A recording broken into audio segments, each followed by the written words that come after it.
ಇಲ್ಲ ಶುರುವಾಗಿದೆ. ಈಗ ಫೈನಲ್ ನೋಟಿಫಿಕೇಷನ್ ಆಗಿದೆ. ಈಗ ಯಾರ್ಯಾರು ಪೇಮೆಂಟ್ ತೊಗೊಳ್ಳಿಕ್ಕೆ ಇಚ್ಛೆ ಪಡ್ತಾರೆ ಅವ್ರಿಗೆಲ್ಲರಿಗೂ ಕೂಡ ಕೊಡಲಿಕ್ಕೆ ಈಗಾಗಲೇ ತಯಾರಿ ನಡೆದಿದೆ. ಮುಂದಿನ ವಾರದಲ್ಲಿಂದ ಶುರು ಆಗ್ತದೆ.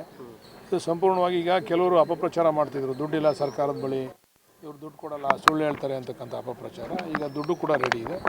ಯಾರ್ಯಾರಿಗೆ ಇಚ್ಛೆ ಇದೆ ಅವ್ರೆಲ್ಲ ಕೂಡ ದುಡ್ಡು ತೆಗೆದುಕೊಳ್ಳೋದು ಕೆಲಸ ಶುರು ಆಗ್ಬೋದು. ಒಂದು ಕಡೆ ಬಸನಗೌಡ ಪಾಟೀಲ್ ಯತ್ನಾಳ್ ಹೋಗಿದ್ರು, ಮೊನ್ನೆ ಪ್ರತಿಭಟನೆಯಲ್ಲಿ ಭಾಗವಹಿಸಿದ್ರು. ಅಲ್ಲಿ ಸದನದಲ್ಲಿ ನಾನು ಹೋರಾಟ ಮಾಡಿದ್ರು ಮಾಡಬಾರ್ದು ಅಂತ. ಮತ್ತೊಂದು ಕಡೆ ಕುಮಾರಸ್ವಾಮಿ ಅವರು BJP ನಾಯಕರು ಇಲ್ಲ, ಈಗ ಬಸನಗೌಡ ಪಾಟೀಲ್ ಯತ್ನಾಳ್ ಅವರು ಹೋರಾಟ ಮಾಡೋದ್ರಲ್ಲಿ ಅರ್ಥ ಇದೆ. ಯಾಕಂದರೆ ಅವರು ಈಸ್ ನಾಟ್ ದಿ ಇದಕ್ಕೆಲ್ಲ ಅವ್ರದ್ದೇನು ಭಾಗಿ ಇಲ್ಲ. ಆದರೆ ಕುಮಾರಸ್ವಾಮಿ ಅವರು ಹೋರಾಟ ಮಾಡ್ತೀನಿ ಅಂತಕ್ಕಂಥದ್ದು ಹಾಸ್ಯಾಸ್ಪದ.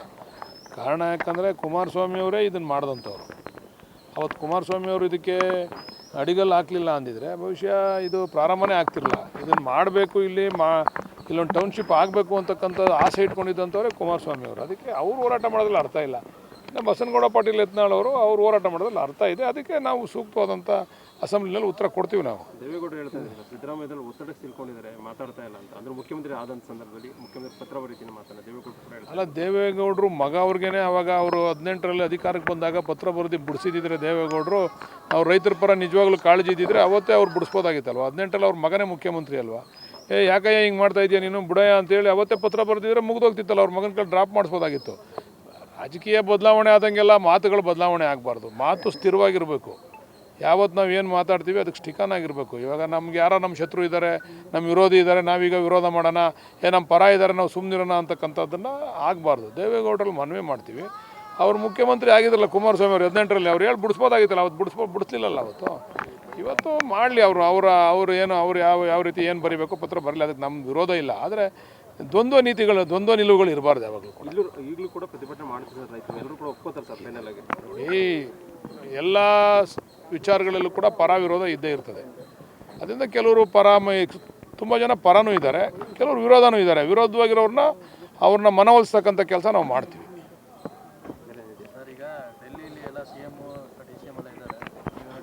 ಇಲ್ಲ ನಮಗೆಲ್ಲ ಇಲ್ಲೇ ಹೈಕಮಾಂಡು. ನಮ್ಗೆ ಯಾವ ಡೆಲ್ಲಿಲೂ ನಮ್ಮ ಹೈಕಮಾಂಡ್ ಎಲ್ಲ ಇಲ್ಲೇ ಇದೆ. ಎಲ್ಲರನ್ನೂ ಭೇಟಿ ಮಾಡ್ತೀವಿ. ಭೇಟಿ ಮಾಡಿದ್ರೆ ಸರ್ ಸಚಿವ ಸ್ಥಾನದ ಬಗ್ಗೆ ನಾವು ನಮ್ಮ ಮನವಿಯನ್ನು ಕೊಟ್ಟಿದ್ದೀವಿ ಹೈಕಮಾಂಡ್ ಬಳಿ. ಇಲ್ಲೇ ಬಂದಿದ್ರಲ್ಲ, ನಮ್ಮ ಡೆಲ್ಲಿಯಿಂದ ಹೈಕಮಾಂಡ್ ಕೂಡ ಬಂದಿದ್ರು. ವೇಣುಗೋಪಾಲ್ ಅವ್ರು ಬಂದಿದ್ದರು, ಸುರ್ಜೇವಾಲಾ ಅವ್ರು ಬಂದಿದ್ದರು. ಮತ್ತು ಎಲ್ಲಕ್ಕಿಂತ ಪ್ರಮುಖವಾಗಿ ನಮ್ಮ ಮಲ್ಲಿಕಾರ್ಜುನ್ ಖರ್ಗೆ ಸಾಹೇಬ್ರು ಇಲ್ಲೇ ಇದ್ದಾರೆ, DK ಸಾಹೇಬ್ರು ಇದ್ದಾರೆ, ಮತ್ತು ಸಿದ್ದರಾಮಣ್ಣವ್ರು ಇದ್ದಾರೆ. ಎಲ್ರಿಗೂ ಕೂಡ ನಮ್ಮ ಮನವಿಯನ್ನು ಕೊಟ್ಟಿದ್ದೀವಿ. ನೋಡೋಣ ಅವ್ರು ಯಾವ ರೀತಿ ಕನ್ಸಿಡರ್ ಮಾಡ್ತಾರೆ ಅಂತೇಳಿ. ದಕ್ಷಿಣದಿಂದ ಬಾಲಕೃಷ್ಣ ಅವರು ಮಂತ್ರಿಯಾಗಿ ಇನ್ಚಾರ್ಜ್ ಆಗ್ತಾರೆ ಸರ್. ಆಸೆ ಇದೆ ನಮಗೂ ಆಗಬೇಕು ಅಂತ ಹೇಳಿ. ಹೈಕಮಾಂಡ್ ತೀರ್ಮಾನ ಮಾಡಬೇಕಲ್ಲ. ಹೈಕಮಾಂಡ್ ತೀರ್ಮಾನ ಮಾಡಿದ್ರೆ ಖಂಡಿತ ಕೆಲಸ ಮಾಡ್ತೀವಿ. ನಮ್ಮ ಕಾರ್ಯಕ್ರಮಗಳನ್ನು ನೀವು ನೋಡ್ತಾ ಇದ್ರೆ ನಮ್ಮ ಚಾನೆಲ್ ಅನ್ನ ಸಬ್ಸ್ಕ್ರೈಬ್ ಮಾಡಿ, ಪಕ್ಕದ ಬೆಲ್ ಐಕಾನ್ ಒತ್ತಿ ನಮ್ಮನ್ನ ಬೆಂಬಲಿಸಿ. ಹಾಗೆ ನಮ್ಮ ಕಾರ್ಯಕ್ರಮಗಳನ್ನ ಲೈಕ್ ಮಾಡಿ, ಕಮೆಂಟ್ ಮಾಡಿ, ಅದನ್ನ ಬೇರೆಯವರಿಗೂ ವಾಟ್ಸ್ಆಪ್ ಮೂಲಕ ಶೇರ್ ಮಾಡಿ. ನೀವು ಹೀಗೆ ಮಾಡಿದಾಗ ನಮ್ಮ ಚಾನೆಲ್ ಮತ್ತಷ್ಟು ಜನರಿಗೆ ತಲುಪಲು ನೀವು ನಮ್ಮೊಂದಿಗೆ ಸಹಕರಿಸಿದ ಹಾಗಾಗುತ್ತೆ. ಇದು ನೀವು ಯಾವುದೇ ಖರ್ಚಿಲ್ಲದೆ ಕೆಲವೇ ಸೆಕೆಂಡುಗಳಲ್ಲಿ ನೀಡಬಹುದಾದ ಸಹಕಾರ. ಧನ್ಯವಾದಗಳು.